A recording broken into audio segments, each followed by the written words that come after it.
د طالبانو لوی درستیز سرپل ولایت ته سفر کړی. په سرپل کې د طالبانو او د ملا مهدي د ځواکونو ترمنځ سخته نښته رامنځته سوې. دا چې لوی درستیز ولې سرپل ته سفر کړی یا د نښته څنګه او ولې رامنځته سوې او څومره تلفات لري، بشپړ حال را سره همدغه روانه ویډیو کې کتلی سئ. سلامونه قدرمنو لیدونکو، زموږ مشال پریس یوټیوب چینل ته ښه راغلاست. سرپل ته د طالبانو د لوی درستیز سفر د ملا مهدي ځواکونو سره د نښتې خبر ورکړل سوی. د سرپل له بلخاب ولسوالۍ څخه ناتایید سوي راپورونه وایي چې په دې ولسوالۍ کې طالبانو د خپل یاغي سوي او تر ټولو مشهور هزاره قومندان مولوي مهدي د ځپلو لپاره عملیات پیل کړي.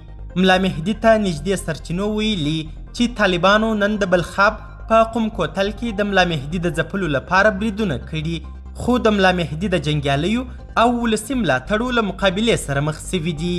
دغې سرچینې په نښتو کې د 7 طالب سرتیرو د وژل کېدو او 15 نورو د ټپي کېدو ادعا هم کړې، خو د ملا مهدي لوري ته په ادعا سوي نښته کې د اوښتو زیانونو په اړه څه نه دي ویل سوي. د طالبانو تر کنټرول لاندې باختر خبري اژنس د ملا مهدي د ځپلو عملیاتو ته له اشارې پرته ویلي چې د طالبانو د ځواکونو لوی درستیز قاري فصیح الدین سرپل ولایت ته تللی څو امنیتي وضعیت یې وارزوي. د افغانستان د شیعه علماو شورا څو ورځې مخکې د طالبانو او ورڅخه د یاغي سوي هزاره قومندان د ناندرۍ د حل لپاره د یوه منځګړي پلاوي د ټاکلو او بلخاب ته له صلاحیتونو سره د استولو خبر ورکړی و، خو د طالبانو یوې سرچینې تاند ته وویل چې طالب چارواکو ملا مهدي یاغي ګڼلی او ویلي چې نوموړي سره خبرې به نور طالب قومندانان هم بغاوت ته تشویق او خپل سرویو ته لاره هواره کړي. طالبانو رسما د ملا مهدي په اړه څه نه دي ویلي.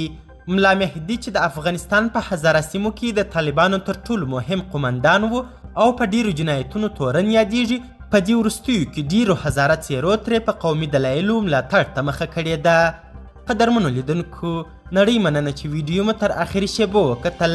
د لا زیاتو او نورو لحظه پر لحظه خبري معلومات لپاره زموږ همدغه مشال پریس یوټیوب چینل سبسکرایب کړئ. تر بیا او بلې ویډیو ښه وخت او ښې چارې د الله په امان.